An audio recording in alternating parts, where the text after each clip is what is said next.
कुछ देर बाद कार एक बड़े से बिल्ला के सामने आकर रुकती है। गार्ड आकर अथर्व के साइड का कार का डोर ओपन करता है। अथर्व अपने पहने हुए सूट को ठीक कर कार से बाहर निकलता है और अपना हाथ बड़ा आरोही को निकलने के लिए बोलता है, लेकिन आरोही ऐसे ही अपना चेहरा घुमाकर बैठी हुई थी। अथर्व कुछ देर तक अपने हाथ को उसके सामने किए उसका इंतजार करता रहता है, लेकिन जब आरोही कुछ नहीं बोलती तो अथर्व बिना कुछ बोले उसे एक झटके में अपनी बाहों में उठा लेता है और उसे लेकर विला के अंदर आता है। आरोही हैरानी से मुंह खोले हुए अथर्व की तरफ देख रही थी। कुछ ही देर में अथर्व आरोही को उस बड़े से विला के बड़े से बेडरूम में लेकर आता है और आरोही को बेड पर लिटा देता है। रेस्ट करो, अथर्व आरोही को ब्लैंकेट से कवर करते हुए बोलता है। नहीं करना है मुझे रेस्ट, आरोही अपने ऊपर पड़े हुए ब्लैंकेट को फेंकती हुई बोलती है और बेड से उतरकर अथर्व के सामने खड़ी हो जाती है। क्यों लेकर आए हैं आप मुझे यहाँ? आरोही अथर्व से बोलती है। क्योंकि तुम वहाँ हॉस्टल में थी, तुम्हें इस वक्त हॉस्टल में नहीं होना चाहिए, अथर्व आरोही से बोलता है। और क्यों नहीं मुझे हॉस्टल में होना चाहिए? आरोही अपने दोनों हाथों को बांधे अथर्व से पूछती है। क्योंकि तुम मेरी वाइफ हो और तुम्हें अपने घर में होना चाहिए, अथर्व आरोही की आंखों में देखते हुए उसे जवाब देता है। और क्या आप मुझे बताएंगे कि मेरा घर है कहाँ? आरोही अथर्व से टॉन्ट कसती हुई बोलती है। यह है तुम्हारा घर, अथर्व आरोही को जवाब देता है। अच्छा, मैं आपकी बीवी हूँ, ये मेरा घर है, लेकिन उस समय आपको ये याद नहीं आया जब मुझे ऐसी हालत में छोड़ आप चले गए? कौन सा इंसान बेहोशी की हालत में अपनी बीवी को छोड़कर जाता है? आरोही सरकास्टिक वे में अथर्व से बोलती है। मैंने कहा ना, रेस्ट करो, सुबह बात करते हैं, अथर्व आरोही से बोलता है और उसके कंधे को पकड़ बेड पर बिठाने की कोशिश करता है, लेकिन आरोही अपने कंधे को झटक रूम से बाहर निकलने की कोशिश करती है। नहीं रहना मुझे आपके साथ, आरोही अथर्व से बोल दरवाजे के पास पहुंच उसे खोलने की कोशिश करती है, लेकिन दरवाजा अब तक लॉक हो चुका था। अथर्व ने वहीं बेड की साइड टेबल पर रखा हुआ रिमोट उठा दरवाजे को पहले ही लॉक कर दिया था। ये खुल क्यों नहीं रहा है? आरोही बड़बड़ाती हुई बोलती है। नहीं खुलेगा, लॉक है वो, अथर्व अपने कोट को निकाल बेड के कॉर्नर पर फेंकता हुआ आरोही से बोलता है और अपने बाजुओं को फोल्ड करता हुआ बेड पर बैठ जाता है, उसी जगह जहां अभी कुछ देर पहले आरोही लेटी हुई थी। आरोही हैरानी से अथर्व को देख रही थी। मैंने कहा ना, मुझे नहीं रहना है, जाने दीजिए मुझे, आरोही अथर्व की तरफ देखती हुई उससे बोलती है। इस वक्त उसने अपने एक हाथ से दरवाजे के हैंडल को पकड़ रखा था। मेरे बच्चे को लेकर तुम यहाँ से नहीं जा सकती, अथर्व अपने बैग को बेड के ग्राउंड से टिकाए हुए आरोही से बोलता है। अथर्व की बात सुन आरोही अपने हाथ को जोर से पकड़े हुए दरवाजे के हैंडल को छोड़ देती है और अथर्व की तरफ देखने लगती है।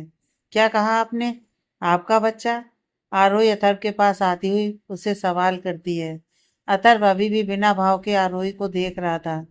बोलते क्यों नहीं? क्या बोला आपने अभी? माँ भी यही बोल रही थी और अब आप भी यही बोल रहे हैं, ये माजरा क्या है? कहाँ है आपका बच्चा? वह अथर्व से बोलती है। आरोही अपने चेहरे पर हजारों सवाल लिए हुए अथर्व की तरफ देख रही थी। तुम्हारे अंदर, अथर्व आरोही से बोलता है। अथर्व की बात सुन आरोही का एक हाथ अनायास ही अपने पेट पर चला जाता है और वह आंखें छोटी किए हुए गुस्से में अथर्व को देख रही थी। क्या आप पागल हो गए हैं? आप समझ भी रहे हैं आप क्या बोल रहे हैं? सिर्फ शादी कर लेने से? आरोही इतना बोल रुक जाती है। अतर्व मुस्कुराता हुआ बेड से खड़ा होता है और आरोही की आंखों में देखता है। हाँ, तुम रुक क्यों गई? बोलो, क्या शादी कर लेने से बस बच्चा नहीं आ जाता? पूरे करो अपने सेंटेंस को, अतर्व आरोही की आंखों में देखता हुआ उससे बोलता है। अतर्व की बात सुन आरोही शर्मिंदा होते हुए अपनी आंखें चुराने लगती है। अतर्व अब अपने दोनों हाथों को उठा उसके चेहरे को पकड़ लेता है। ये सच है कि तुम प्रेग्नेंट हो, 2 वीक प्रेग्नेंट, अथर्व आरोही की आंखों में देखता हुआ उसे बताता है। ये कैसे हो सकता है? इट्स नॉट पॉसिबल, ये पॉसिबल नहीं है। आरोही परेशान होती हुई अपने चेहरे से अथर्व के हाथ को हटा उससे बोलती है। आप समझ क्यों नहीं रहे? अपने चेहरे को दूसरी तरफ फेर आरोही अथर्व से बोलती है।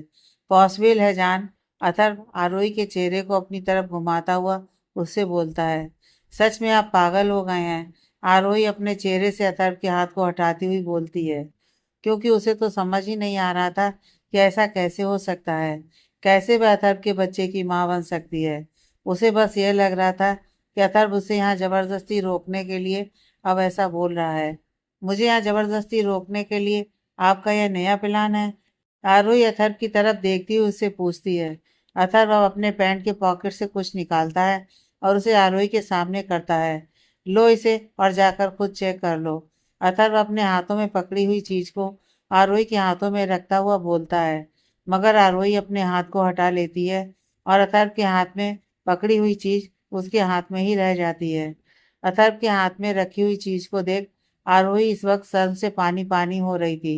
अथर्व अब गुस्से में आरोही के हाथ को पकड़ता है और उसे अपने सामने कर दोबारा उस चीज को आरोही के हाथों में थमाता हुआ उसकी मुट्ठी को बंद करता है। मैंने कहा लो इसे और अभी के अभी ये टेस्ट करके आओ। बाथरूम उधर है। अथर्व गुस्से में अपने हाथ को उठा बाथरूम की तरफ इशारा करता हुआ आरोही से बोलता है। अथर्व के चेहरे पर इतना गुस्सा देख आरोही भी अब घबरा रही थी। वह बिना वक्त गवाए बाथरूम की तरफ जाती है। आरोही को इस तरह से वहां से जाता हुआ देख अथर्व के चेहरे पर स्माइल आ जाती है। कुछ देर बाद अथर्व बाथरूम के डोर पर खड़ा बाथरूम की डोर को नॉक करता है। तुम बाहर आ रही हो या मैं अंदर आऊं? अथर्व गुस्से में आरोही से बोलता है। अथर्व की गुस्से भरी आवाज सुनकर आरोही अपने हाथ में उस चीज को दबाए हुए अपनी आंखों में आंसू लिए हुए दरवाजे को खोलती है। क्या हुआ, टेस्ट किया तुमने? अथर्व आरोही से पूछता है। आरोही अब डरी सहमी सी अपने हाथों में पकड़ी हुई चीज को, जिसको उसने अपनी मुट्ठी में दबा रखा था, अपने हाथ को अथर्व के सामने कर मुट्ठी को खोल देती है। ये कुछ और नहीं बल्कि प्रेगनेंसी किट थी, जिसमें दो धारियां देख अथर्व के चेहरे पर जो स्माइल थी दोगुनी हो जाती है। अब समझ में आया तुम्हें कि मैं क्या कह रहा था? अथर्व आरोही को कंधे से पकड़ता हुआ उससे बोलता है। आरोही अपनी आंखों में आंसू लिए हुए अथर्व की तरफ सवालिया नजरों से देख रही थी, क्योंकि ऐसा उसके लिए इम्पॉसिबल था। इस वक्त वह शॉक्ड थी। अथर्व उसे अपनी गोद में उठा लेता है और वापस बेड पर लाकर लिटाता है। तुम यही सोच रही हो ना, यह सब कैसे हुआ? अथर्व आरोही के चेहरे को अपने चेहरे के करीब कर उससे सवाल करता है। आरोही अपनी आंसुओं से भरी आंखें लिए हुए अपने चेहरे को हाँ में हिलाती है। अथर्व आरोही को बेड पर एडजस्ट करता है और उसके बगल में खुद बैठ उसे अपनी बाहों में भर लेता है। आरोही इस वक्त बुद्ध बनी हुई थी, ना तो कुछ रिएक्ट कर रही थी, ना ही कोई स्ट्रगल कर रही थी। बस जो हो रहा था उसे होने दे रही थी। अथर्व उसके माथे को चूमता है। उस रात जब तुम्हारी किडनैपिंग हुई थी और तुमने शायद उन गुंडों से बचने के लिए खुद को फ्रीजर में बंद कर लिया था, उस रात जब मैं वहां पहुंचा तो तुम्हें उस फ्रीजर से निकाला। उस वक्त तुम्हारी हालत बहुत खराब थी। तुम्हारी जान बचाने के लिए मुझे बिना तुम्हारी मर्जी के तुम्हारे साथ वह सब करना पड़ा। अथर्व आरोही को अपने सीने से लगाए हुए उससे बोलता है। अथर्व की यह बात सुन आरोही अपने चेहरे को उठा अथर्व के चेहरे की तरफ देखती है। आई एम सॉरी, मुझे ऐसी हालत में तुम्हारे साथ वह सब करना पड़ा। तुम होश में नहीं थी, लेकिन क्या करता, मेरे लिए उस समय इम्पोर्टेंट तुम्हारी जान बचाना था। मैं तुम्हें खो नहीं सकता था। अथर्व आरोही की आंखों में देखता हुआ उससे बोलता है। आरोही को भी इस वक्त अथर्व की आंखों में अपने लिए सिर्फ प्यार और फिक्र नजर आ रही थी।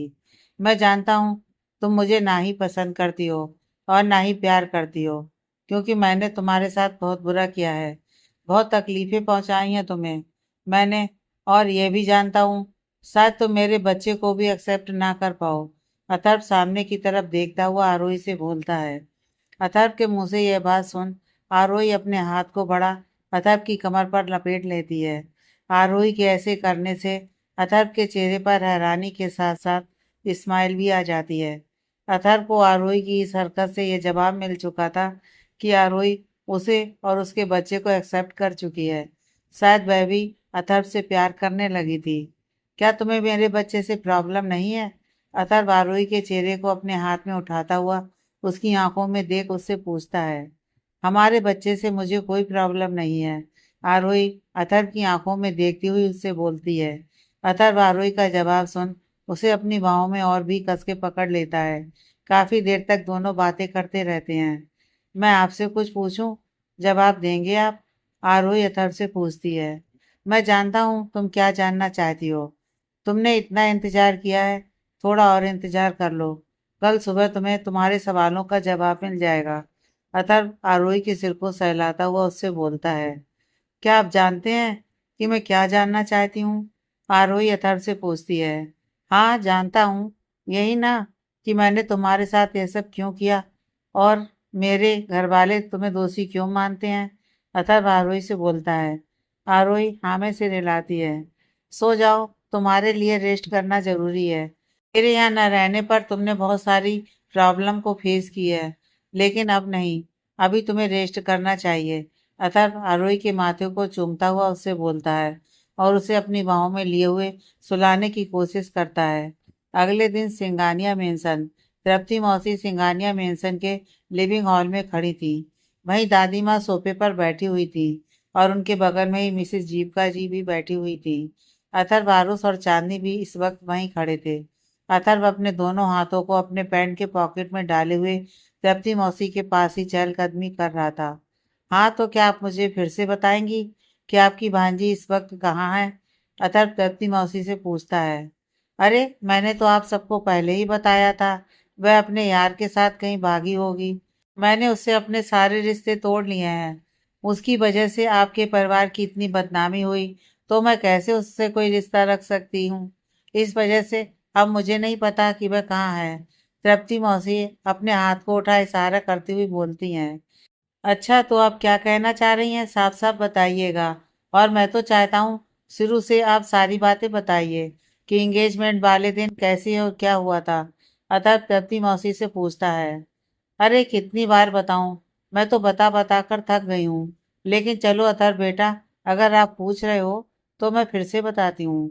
हुआ ये कि जब मैं एंगेजमेंट वाले दिन आरोही को एंगेजमेंट के लिए लेने रूम में गई तो देखा कि वह वहां पर नहीं है। जब मैं उसे ढूंढने लगी तो मुझे रूम में पड़ा हुआ एक लेटर मिला, जिसमें उसने लिखा था कि मैं किसी और से प्यार करती हूँ और ये एंगेजमेंट नहीं कर सकती, और इसीलिए मैं जिससे प्यार करती हूँ उसके साथ जा रही हूँ। आप अथर्व जी के साथ दी की एंगेजमेंट करवा देना। दी हर लिहाज में अथर्व जी के काबिल हैं। दी यानी कि मेरी बेटी, जिसे उसकी एंगेजमेंट उसने आपके साथ करवाने के लिए बोला, और फिर मैंने वही किया। अपनी बेटी को रेडी किया और आपके पास एंगेजमेंट के लिए लेकर आई। लेकिन ना ही आप और ना ही आपके घर वालों ने भी एंगेजमेंट के लिए मना कर दिया। बाकी जो हुआ वह सब आप जानते ही हैं। कितनी बदनामी हुई आपके परिवार की उस बेशर्म और बचलन लड़की की वजह से।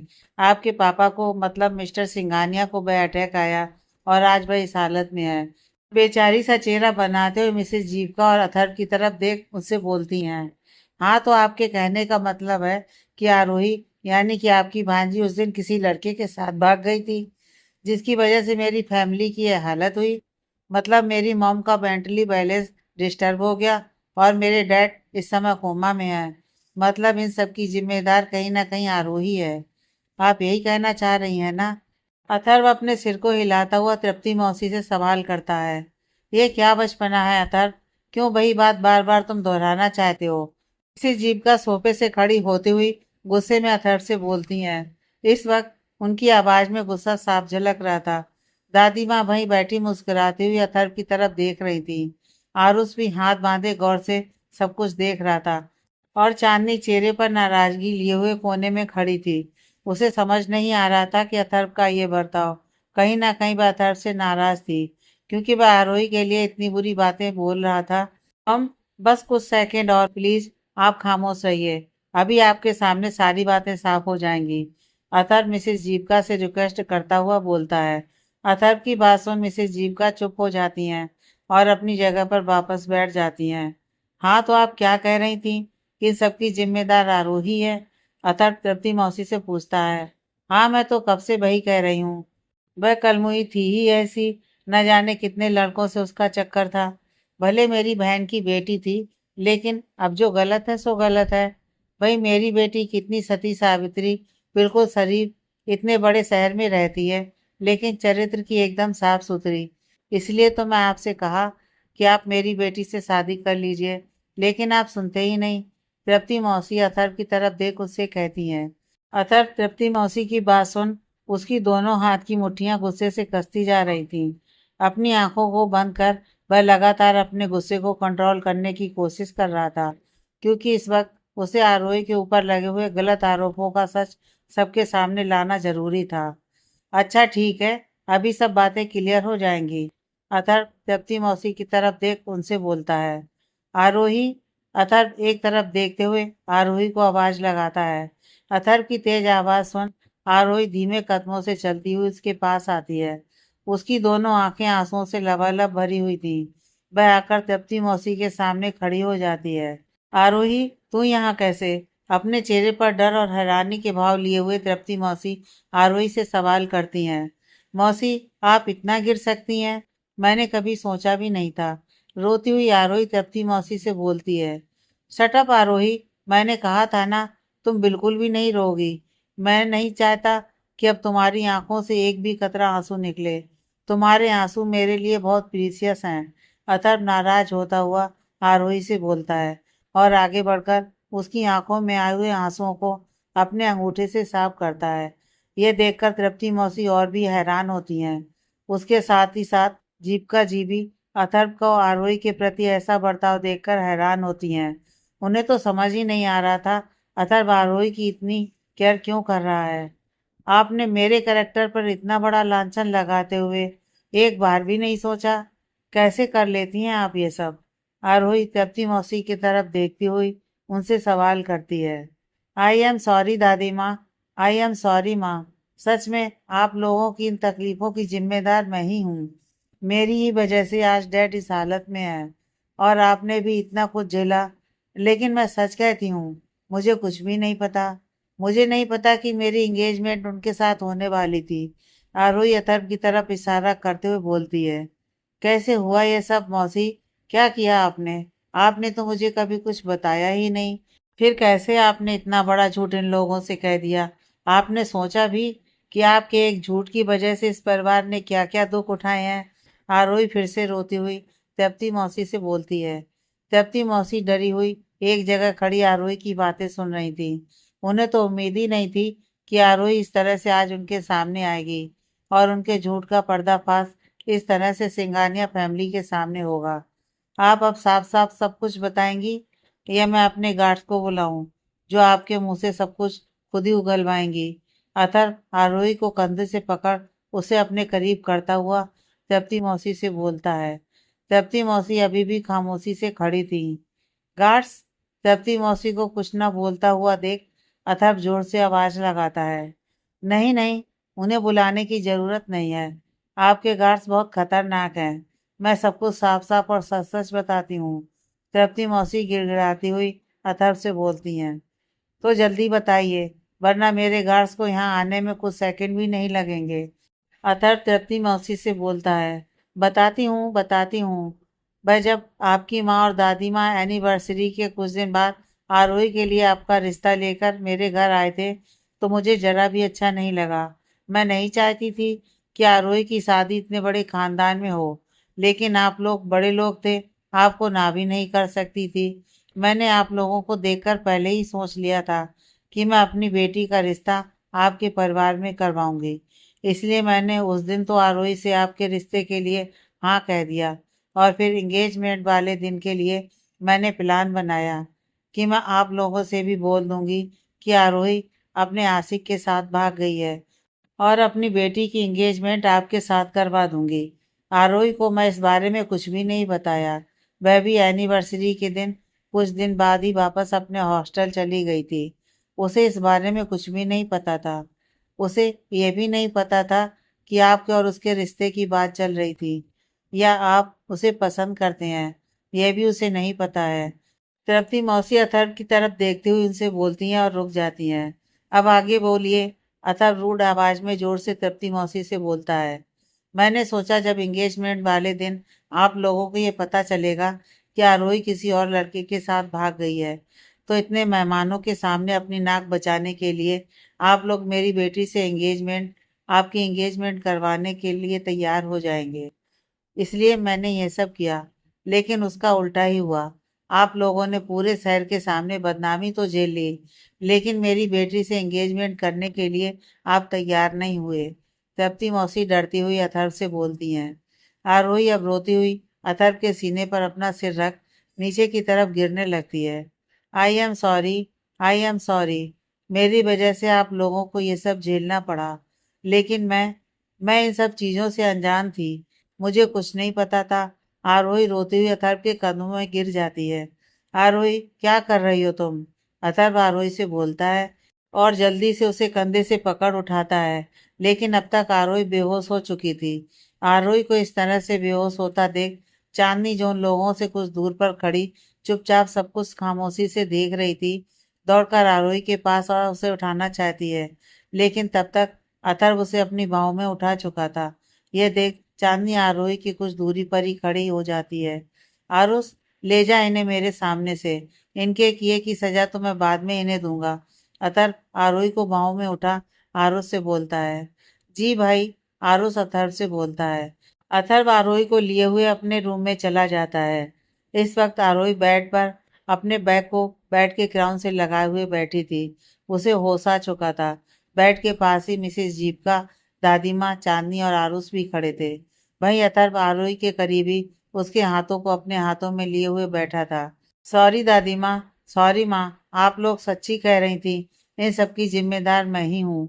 आरोही दादी माँ और मिसेस जीविका जी की तरफ देखते हुए बोलती है। नहीं, गलती तो हमारी थी जो हमने पहले सच का पता नहीं लगवाया। दादी माँ दुखी मन से आरोही से बोलती हैं। मिसेस जीविका अभी भी वहीं खड़ी थी। आरोही बड़ी उम्मीद भरी नजरों से मिसेस जीविका की तरफ देख रही थी कि मिसेस जीविका कुछ तो बोलेंगी, लेकिन मिसेस जीविका कुछ देर लगातार आरोही को देखते रहने के बाद वैसे ही वहां से चली जाती हैं। उनके चेहरे पर ना ही आरोही के लिए कोई सहानुभूति थी और ना ही कोई ममता का एक्सप्रेशन दिखाई देता है, जिससे आरोही इस वक्त बहुत ही निराश थी। इधर मिसेस जीविका अथर्व और आरोही को इस तरीके से इतने क्लोज देखकर एक अलग ही उधेड़ बुन में जुटी हुई थी। थैंक्स दादी माँ। आरोही के पास बैठा अथर्व दादी माँ की तरफ देखता हुआ उनसे बोलता है। अथर्व की बात सुन दादी माँ, जो कि आरोही की तरफ देख रही थी, अथर्व की तरफ देखती हैं और आंखें झपकाती हुई मुस्कुरा देती हैं। आरोही भी अब अथर्व की तरफ देख रही थी। आखिर अथर्व क्यों दादी माँ को थैंक्स कह रहा था? आरोही के मन में भी कहीं ना कहीं यह सवाल था। वह पूछ तो नहीं सकती थी, लेकिन वह जानना चाह रही थी। अथर्व अब आरोही की तरफ देखता है, जो उसे ही सवालिया नजरों से देख रही थी। दादी माँ ने ही तुम्हारी तृप्ति मौसी को यहाँ बुलाया था, ताकि सारी बातें सबके सामने साफ हो जाएं और मम या बाकी कोई तुम्हें गलत ना समझे। अथर्व आरोही से बोलता है। अथर्व की बात सुन अब आरोही दादी माँ की तरफ देखने लगती है। हुआ यह था कि आरोही के उस घर से जाने के बाद दादी माँ अपने रूम में बेचैनी से टहल रही थी। अचला जी भी वहीं उनके रूम में ही खड़ी थी। माता जी, आप इस तरह परेशान होकर मत होइए, आपकी तबीयत और खराब हो जाएगी। अचला जी दादी माँ को समझाते हुए उनसे बोलती हैं। नहीं अचला, मेरा दिल नहीं मानता कि वह बच्ची गलत हो सकती है, और अगर वह गलत भी हो तो ऐसी हालत में उसे इस घर से निकालना कहीं भी सही नहीं था। लेकिन ना जाने क्यों मैं जीविका बहू के आगे कमजोर पड़ गई। मैं उस बच्ची का साथ नहीं दे पाई। भगवान भी मुझे क्षमा नहीं करेगा। दादी माँ अचला जी से बोलती हैं। आप परेशान मत होइए माता जी, भगवान के आगे किसी की नहीं चलती। भगवान ने कुछ ना कुछ उस बच्ची के लिए सोच रखा होगा। वह उसे ऐसे बेसहारा नहीं छोड़ सकते। दादी माँ की परेशानी को कम करने के इरादे से अचला जी बोलती हैं। अचला, आप अथर्व को फोन मिलाओ। दादी माँ अचला जी से बोलती हैं। दादी माँ की बात सुन अचला जी अथर्व के पास फोन मिलाती हैं और दादी माँ अथर्व से बात करने के बाद तृप्ति मौसी को यहाँ बुलाने की बात कहती हैं, ताकि सब कुछ मिसेस जीविका के सामने साफ हो जाए और वह आरोही को गलत ना समझे। अथर्व से बात करने के बाद दादी माँ तृप्ति मौसी से बात करती हैं और उन्हें कल यहाँ आने के लिए कहती हैं।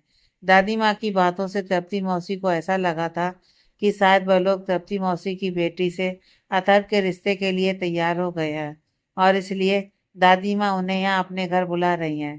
तृप्ति मौसी यह समझकर खुशी खुशी सिंगानिया मेंशन आ गई थी।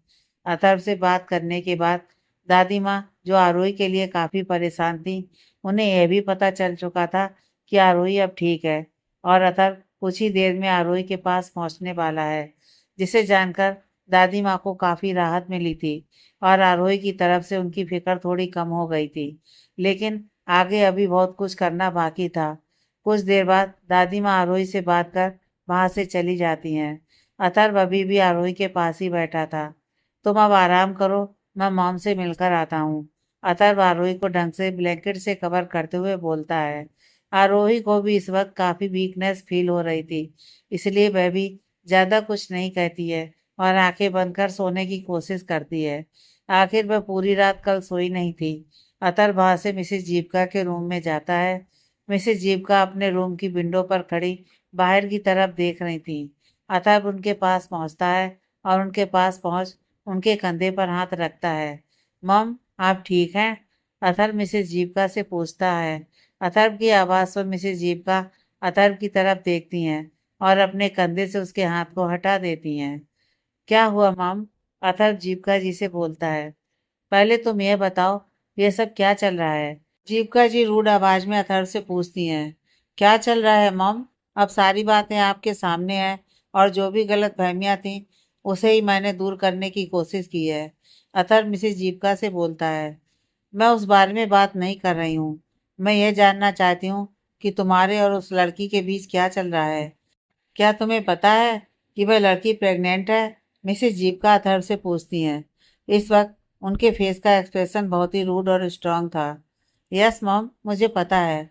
अथर्व मिसेस जीविका के सामने खड़ा मिसेस जीविका से बोलता है।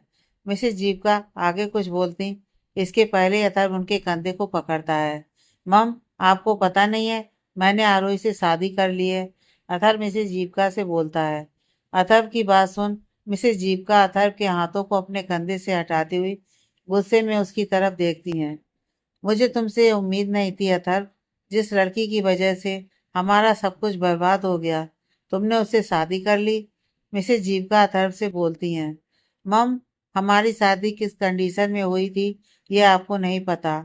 उसने यह शादी सिर्फ आपके और डैड के लिए की है। मुझसे और इन सब में उसकी कोई गलती नहीं है। यह बात तो अब आप समझ ही गई हैं। अथर्व मिसेस जीविका को समझाते हुए बोलता है। मैं यह सब कुछ नहीं सुनना चाहती और तुम एक बात कान खोल कर सुन लो। मुझे वह लड़की इस घर में नहीं चाहिए।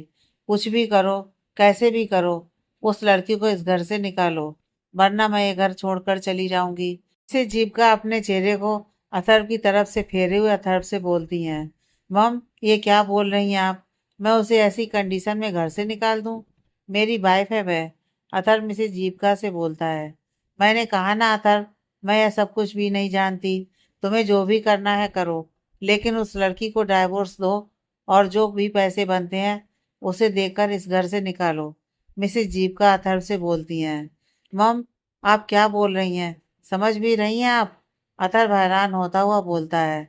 जो माँ सभी से इतने प्यार से बोलती थी, किसी गैर को भी दुखी वह नहीं देख सकती थी, किसी को जरा भी परेशान देखकर फौरन उसकी मदद के लिए आगे बढ़ती थी, उस माँ का यह नया बदला हुआ रूप देखकर अथर्व इस वक्त बहुत हैरान था। भाई, जो तुम सुन रहे हो, मिसेस जीविका अथर्व से बोलती हैं। इतना बोलते हुए मिसेस जीविका का पूरा शरीर पसीने से भीग चुका था। उन्हें घबराहट होने लगी थी। अथर्व जल्दी से मिसेस जीविका को पकड़ता है और उन्हें बेड पर बिठा पानी पिलाता है। मम, प्लीज आप शांत रहिए। अथर्व मिसेस जीविका से बोलता है। नहीं अथर्व, मैं उस लड़की को अपने घर में बिल्कुल भी बर्दाश्त नहीं कर सकती। मिसेस जीविका पानी का गिलास अपने मुंह के पास से हटाते हुए अथर्व से बोलती हैं। ओके मम, ओके। आप जैसा चाहेंगी वैसा ही होगा। प्लीज आप बस परेशान मत होइए। अथर्व मिसेस जीविका को शांत करते हुए बोलता है। इधर आरोही आंखें बंद किए अभी सोने की कोशिश कर ही रही थी कि तभी उसे फोन की रिंग सुनाई देती है। वह आंखें खोल देखती है। बेड के साइड टेबल पर रखा हुआ फोन जिस पर किसी की कॉल आ रही थी। आरोही वो फोन उठाकर देखती है। शायद यह फोन अथर्व का था, जो यहीं भूल गया था। आरोही फोन साइलेंट कर वापस आंखें बंद कर सोने की कोशिश करती है, लेकिन वापस से फोन बजने लगता है। आरोही अब बेड पर बैठ जाती है और उसे फोन को अपने हाथ में लेकर उसे देखते हुए कुछ सोचने लगती है। फोन एक बार फिर बजकर बंद हो चुका था। आरोही जैसे ही फोन को वापस बेड की साइड टेबल पर रखने को होती है, फोन एक बार फिर बजने लगता है। आरोही को लगता है शायद कोई इम्पोर्टेंट कॉल होगी, इसलिए वह उठती है और धीमे कदमों से चलती हुई रूम से निकल मिसेज जीविका के रूम की तरफ आती है ताकि वह अथर्व को फोन उसे दे सके। लेकिन जैसे ही वह मिसेज जीविका के रूम के डोर पर पहुंचती है, उसे मिसेज जीविका की आवाज़ सुनाई देती है। मिसेज जीविका की बातें सुन आरोही के पैर वहीं दरवाजे पर ही रुक जाते हैं। उसके पैर बुरी तरह से कांपने लगते हैं और वह बड़ी मुश्किल से दीवार का सहारा लेकर खड़ी थी। कुछ देर बाद उसे अथर्व की आवाज़ सुनाई देती है, जो मिसेज जीविका से कह रहा था, मम, आप जैसा चाहेंगी वैसा ही होगा। यह सुनकर तो आरोही के अंदर इतनी हिम्मत ही नहीं थी कि वह आगे की कोई बात सुन सके। वह किसी तरह से अपने आप को संभालती हुई सीधे सिंगानिया मेंशन के मेन डोर पर पहुंचती है और बाहर निकल जाती है। जैसे ही वह बाहर निकलती है, कुछ गार्ड्स उसके पास आते हैं। मैम, आप कहाँ जा रही हैं? एक गार्ड आरोही से बोलता है। आरोही उस गार्ड की बात सुन अपने आगे बढ़ते हुए कदमों को रोक लेती है और मुड़कर उस गार्ड की तरफ देखती है। हाँ, क्या कहा तुमने? आरोही, जो कि बेख्याली में आगे बढ़ती जा रही थी, उसे गार्ड की आवाज़ सुनकर होश आता है और उस गार्ड से पूछती है, मैम, मैंने कहा आपको कहाँ जाना है? आप बता दीजिए, हम ले चलते हैं। वह गार्ड फिर से आरोही से बोलता है। आरोही हैरानी से उन्हें देख रही थी। उसे समझ में नहीं आ रहा था कि वो गार्ड उसे रोक क्यों रहा है, क्योंकि अब तो पहले की तरह उसके कहीं आने जाने पर अथर्व कोई रोक नहीं लगाता था। फिर आज ये क्यों? नहीं, उसकी कोई ज़रूरत नहीं है। ये फ़ोन लो और इसे अथर्व सर को दे दो। उनकी कोई इम्पोर्टेंट कॉल आ रही है। आरोही अपने हाथ में पकड़ा हुआ फ़ोन उस गार्ड की तरफ बढ़ाती हुई बोलती है, ठीक है, मैं दे देता हूँ, लेकिन आप यहाँ से अकेली बाहर नहीं जा सकती। आपको जहाँ भी जाना है, हम आपको छोड़ देंगे। वह गार्ड अपने हाथ में अथर्व का फोन पकड़ता हुआ आरोही से बोलता है, मैंने कहा ना, इसकी जरूरत नहीं है, मैं खुद चली जाऊंगी। आरोही अपनी आवाज को तेज करती हुई उस गार्ड से बोलती है, सॉरी मैम, बॉस का ऑर्डर है कि हम आपको अकेले बाहर ना जाने दें, इसलिए हम आपको अकेले बाहर नहीं जाने दे सकते। वह गार्ड अपने सिर को झुकाए हुए अपने दोनों हाथों को बांधे आरोही से बोलता है। आरोही भी अच्छी तरह से जानती थी कि अथर्व की मर्जी के खिलाफ वो कुछ भी नहीं कर सकती है। ठीक है, चलो, कुछ सोच वह गार्ड से बोलती है। ओके, मैं ड्राइवर को बोलता हूँ, वह अभी कार लेकर आ रहा है। तब तक आप यहीं वेट कीजिए और मैं ये फ़ोन बास के पास भिजवा कर आता हूँ। वह गार्ड आरोही से बोलता है और कुछ दूरी पर खड़े एक दूसरे गार्ड को कुछ इंस्ट्रक्शन दे उसे अथर्व का फोन दे वापस आरोही के पास आता है। तब तक कार भी आ चुकी थी। ड्राइवर कार की बैक सीट का डोर आरोही के लिए खोलता है और आरोही के बैठ जाने के बाद उसे बंद कर आगे की पैसेंजर सीट पर खुद बैठ जाता है। ड्राइवर कार स्टार्ट कर ड्राइव करने लगता है। इधर एक गार्ड अथर्व के पास पहुंच उसे आरोही के यहाँ से जाने की बात बताता है और उसका फोन उसे देता है। अथर्व को जब यह पता चलता है कि आरोही यहाँ से चली गई, तो वह हैरान होने के साथ साथ परेशान भी हो जाता है। आरोही की कंडीशन उसे डॉक्टर से पहले ही पता चल चुकी थी कि वह ठीक नहीं है और ऐसी हालत में उसका इस तरह से यहाँ से जाना अथर्व को और भी परेशान कर रहा था। वह तुरंत अपना फोन उठा आरोही के साथ गए हुए गार्ड को वापस सिंगानिया मेंशन आने की इंस्ट्रक्शन देता है और फोन डिस्कनेक्ट कर सिंगानिया मेंशन के मेन डोर पर पहुंच आरोही के वापस आने का वेट करने लगता है। इधर आरोही की कार अभी कुछ ही दूर आगे गई थी। उसे वापस मोड़ते हुए देखा, वह हैरान होती है। कहाँ जा रहे हो तुम? ये कार को वापस तुमने सिंगानिया मेंशन की तरफ क्यों मोड़ दिया? वह आगे बैठे हुए गार्ड से पूछती है। सॉरी मैम, अभी हम आपको कुछ नहीं बता सकते। कार की पैसेंजर सीट पर बैठा हुआ गार्ड बिना आरोही की तरफ देखी आरोही से बोलता है। कार अभी कुछ ज्यादा दूर नहीं गई थी, इसलिए कुछ ही मिनट में वह वापस सिंगानिया मेंशन पहुंच जाती है। गार्ड कार से बाहर निकल आरोही की तरफ का गेट खोलता है। आरोही ना चाहते हुए भी कार से बाहर निकलती है और कार के पास ही खड़े अथर्व को देखती है। अब उसे ये समझते देर नहीं लगती कि अथर्व के कहने पर ही उसे वापस सिंगानिया मेंशन लाया गया है।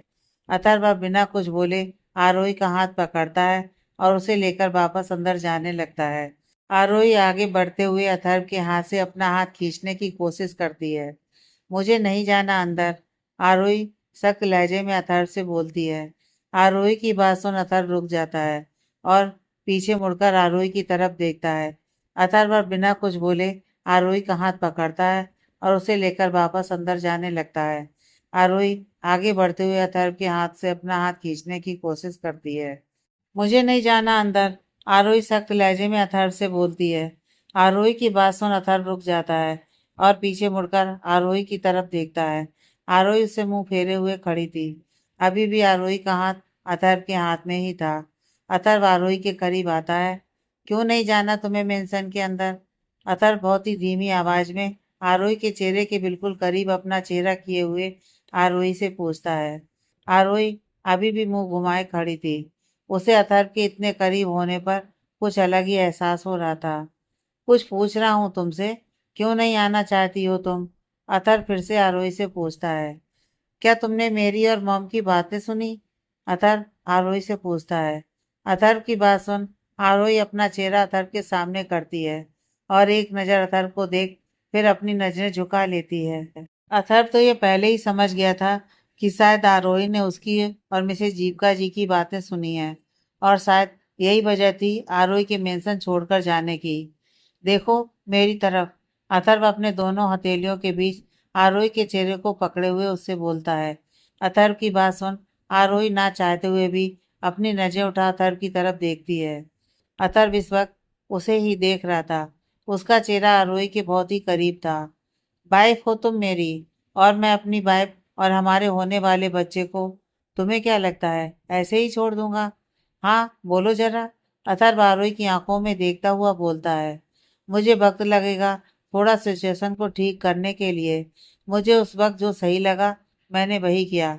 अथर्व आरोही से बोलता है। आरोही अभी भी अथर्व की आंखों में ही देख रही थी।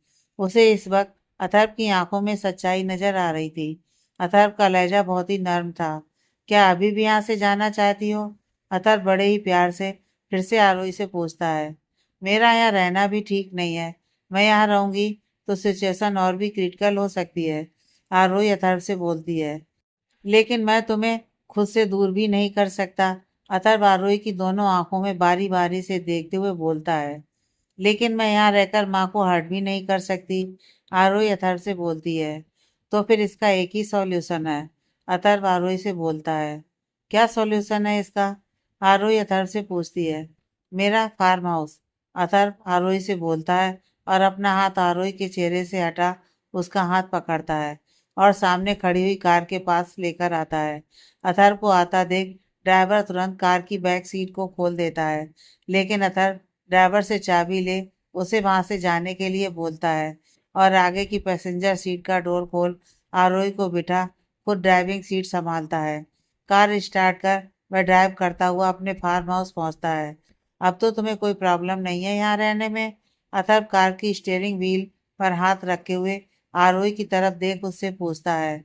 आरोही नामे से हिलाती है। अथर्व कार के डोर को खोल आरोही की साइड आता है और उसकी तरफ के डोर को खोल अपना हाथ आगे बढ़ा उसे निकलने के लिए बोलता है। आरोही अब अथर्व के हाथ पर अपना हाथ रख कार से बाहर आती है। अथर्व की कार इस वक्त उस बड़ी सी बिल्डिंग की पार्किंग में थी। अथर्व उस पार्किंग में बने हुए लिफ्ट के पास आता है और लिफ्ट से होता हुआ उसे बिल्डिंग के टॉप फ्लोर पर बने हुए अपने फार्म हाउस तक पहुंचता है। दोनों उस फार्म हाउस के अंदर आते हैं। तुम रेस्ट करो, मुझे कुछ जरूरी कॉल करनी है। अथर्व उस फार्म हाउस की खुली हुई रूफ की तरफ बढ़ता हुआ आरोही से बोलता है। अथर्व कुछ कदम आगे बढ़ता है और फिर मुड़कर आरोही की तरफ देखता है। आरोही वहीं अपनी जगह पर खड़ी हुई अथर्व को ही देख रही थी। क्या हुआ? तुम बेडरूम में क्यों नहीं जा रही? मैंने कहा ना तुम जाकर रेस्ट करो। अथर्व आरोही से बोलता है। मुझे आपसे कुछ बात करनी है। आरोही अथर्व की तरफ देखती हुई सीरियस वे में अथर्व से बोलती है। ठीक है मैं आता हूँ, तुम अंदर रूम में चलो, फिर बात करते हैं। अथर्व आरोही से बोलता है। अथर्व की बात सुन आरोही बेडरूम की तरफ चली जाती है जिसमें वह कल रात थी। कुछ कॉल करने के बाद अथर्व वापस बेडरूम में आता है। आरोही उस बेडरूम की बालकनी के पास खड़ी खुले आसमान को देख रही थी। अथर्व उसके करीब आता है। आरोही अथर्व को अपने पास आया हुआ महसूस कर उसकी तरफ देखती है। बोलो क्या बात करनी है तुम्हें? अथर्व आरोही से बोलता है। हम बैठकर बात करें? आरोही अथर्व से बोलती है। अथर्व उस रूम में रखे हुए काउच की तरफ बढ़ जाता है। आरोही भी उसके पास आती है। अथर्व और आरोही दोनों ही काउच पर इस वक्त बैठे हुए थे। अथर्व आरोही की तरफ देख रहा था लेकिन उसकी नज़रों में कोई सवाल नहीं था, क्योंकि शायद वह जानता था कि आरोही उससे क्या जानना चाह रही है। माँ अभी भी मुझे इन सब का जिम्मेदार समझती हैं, और कहीं ना कहीं मैं ही इन सब की जिम्मेदार हूँ। लेकिन मुझे एक बात समझ में नहीं आई कि सिर्फ एंगेजमेंट ना होने और थोड़ी सी बदनामी की वजह से आपके डैड की ऐसी हालत तो नहीं हो सकती। जिसने इतना बड़ा एम्पायर खड़ा किया हो, वह इतना कमजोर तो नहीं हो सकता। आखिर उनकी ऐसी हालत की क्या वजह है? आरोही अथर्व से सवाल करती है। वह अथर्व से पूछ तो रही थी, लेकिन कहीं ना कहीं उसके मन में डर था कि कहीं अथर्व उसके ये सब पूछने पर नाराज ना हो जाए। हर एक शब्द वह रुकते हुए बोल रही थी। अगर आरोही इतना बोल रुक जाती है। आरोही अथर्व से बोलना चाह रही थी कि अगर नहीं बताना चाहते तो कोई बात नहीं, लेकिन अतर्व बिना उसकी बातों को पूरा किए हुए ही बोलता है। तुम मेरी वाइफ हो और तुम्हें यह सब जानने का पूरा हक है। तुम सही कह रही हो। थोड़ी सी बदनामी की वजह से डैड की ऐसी हालत नहीं हुई। अतर्व सामने की तरफ देखता हुआ आरोही से बोलता है। तो फिर क्या वजह है उनकी ऐसी हालत की, और माँ की ऐसी हालत क्यों हुई? आरोही फिर से बहुत ही धीमी और डरी हुई आवाज में अतर्व से पूछती है। अतर्व कुछ वक्त खामोश रहता है। आरोही भी उसकी जवाब का इंतजार कर रही थी। हमारी इंगेजमेंट ना होने की वजह से हमारी बहुत बदनामी हुई। मीडिया ने तो रातों रात इस बात की बहुत मिर्च और मसाला लगाकर न्यूज बनाई। इलेक्ट्रॉनिक और प्रिंट मीडिया दोनों में ही जमकर हमारी इज्जत की धज्जियां उड़ाई जा रही थी। अतर्व आरोही से बोलता है। उसकी आवाज़ इस वक्त बहुत गहरी थी। हाँ, मैंने भी यह न्यूज़ में और न्यूज़पेपर में पढ़ी और सुनी थी। काफ़ी दिनों तक यह न्यूज़ छाई रही थी। आरोही भी कुछ सोचते हुए अतर्व से बोलती है। सॉरी, अनजाने में ही मैं इन सब की वजह बन गई। आरोही नम आंखों से अतर्व से बोलती है। मैंने कहा ना, तुम्हें सॉरी फील करने की कोई ज़रूरत नहीं है। अतर्व आरोही की तरफ देखते हुए उससे बोलता है, और उसे कंधे से पकड़ एक साइड से अपनी बाहों में भर लेता है। फिर क्या इस वजह से आपके डैड को शौक लगा? आरोही अपना चेहरा उठा अथर्व के चेहरे की तरफ देखती हुई उससे सवाल करती है। बात यहीं तक नहीं रुकी। इस न्यूज़ की वजह से डैड की कंपनी के शेयर्स लगातार गिरते जा रहे थे। कुछ दिनों में हमारी कंपनी पूरी तरह से बर्बाद हो चुकी थी। मैं भी उस वक्त यहाँ नहीं था। मैंने अपनी स्टडी के टाइम ही अपनी एक छोटी सी, जो जल्दी बाहर के देशों में अपनी पकड़ मजबूत कर चुकी थी और काफ़ी नामी कंपनी बन चुकी थी। इसी वजह से मैं अपने बिजनेस के सिलसिले में आउट ऑफ इंडिया चला गया था। डैड ने ये सारी खबरें हम दोनों, यानी मैं और आरोस तक नहीं पहुंचने दी। नहीं चाहते थे कि मैं इन सब में पढ़ूं और परेशान हूँ। उन्हें उस वक्त यह लगता था कि मैं अभी अपनी स्टडी कर रहा हूँ।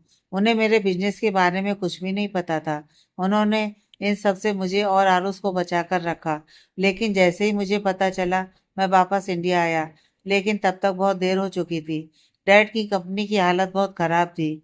हमारा घर भी नीलाम होने वाला था। जैसे तैसे करके मैंने घर को नीलाम होने से बचाया और अपनी कंपनी को डैड की कंपनी में मर्ज कर कंपनी की गिरती हुई हालत को संभाला। लेकिन शायद मैंने वापस आने में बहुत देर कर दी थी। डैड को तब तक हार्ट अटैक आ चुका था और वह कोमा में जा चुके थे। डैड की हालत देख मम को बहुत गहरा सदमा लगा और उनकी मेंटल कंडीशन भी खराब हो गई। अथर्व आरोही से बोलता है और खामोश हो जाता है। तभी सब मुझसे इतनी नफरत करते हैं।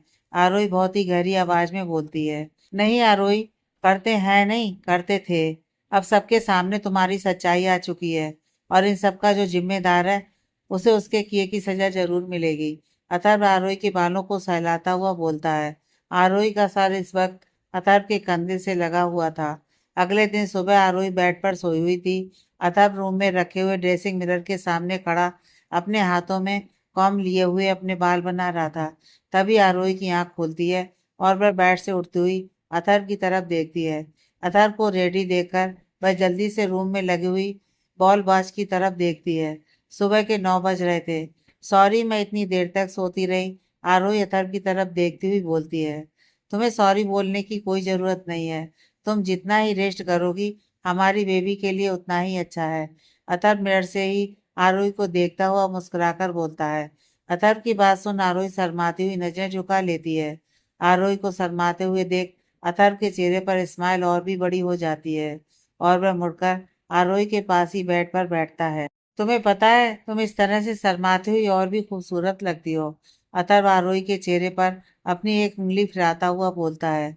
जिससे आरोही के चेहरे की मुस्कान और भी गहरी हो जाती है और वह नजरें झुकाए हुए शर्माने लगती है। यह पहली बार था जब आरोही की किसी ने इस तरह से तारीफ की थी। अथर्व की बात सुनकर आरोही के दिलो दिमाग में हजारों घंटियां एक साथ बजने लगी थी। वह दोनों एक दूसरे में खोए हुए ही थे कि तभी अथर्व का फोन रिंग करने लगता है। अपने फोन की रिंगटोन सुन अथर्व इस वक्त बहुत ही इरिटेट हुआ था। अथर्व गुस्से में बैठ के साइड टेबल पर रखा हुआ फोन उठाकर उस पर फ्लैश हो रहे नंबर को देखता है और अपने चेहरे पर सीरियस एक्सप्रेशन लेता हुआ फोन रिसीव करता है। हेलो, क्या बात है? अथर्व रूड वॉइस में बोलता है। दूसरी तरफ की आवाज सुन वह बिना कुछ बोले फोन डिस्कनेक्ट कर आरोही की तरफ देखता है। आरोही, मुझे वापस स्विट्जरलैंड जाना होगा। वहां का काम अभी खत्म नहीं हुआ है। अथर्व आरोही से बोलता है। अथर्व की बात सुन आरोही, जिसके चेहरे पर ब्लश की लाली फैली हुई थी, अचानक से उदासी के बादल छा जाते हैं और वह अपनी नजरें उठा अथर्व की तरफ देखने लगती है। अभी अभी तो वह दोनों करीब आना शुरू हुए थे, अचानक से फिर ये क्या हो रहा है? आरोही अपने मन में सोचती है। आरोही के चेहरे को देख अथर्व को यह साफ पता चल चुका था कि उसका इस तरह से जाने की बात से आरोही बिल्कुल भी खुश नहीं थी। तुम भी मेरे साथ चल रही हो? अथर्व कुछ देर रुककर आरोही से बोलता है। अथर्व की बात से आरोही के चेहरे पर खुशी का एक्सप्रेशन आ जाता है, लेकिन अगले ही पल उसके चेहरे पर फिर से उदासी के बादल आ जाते हैं।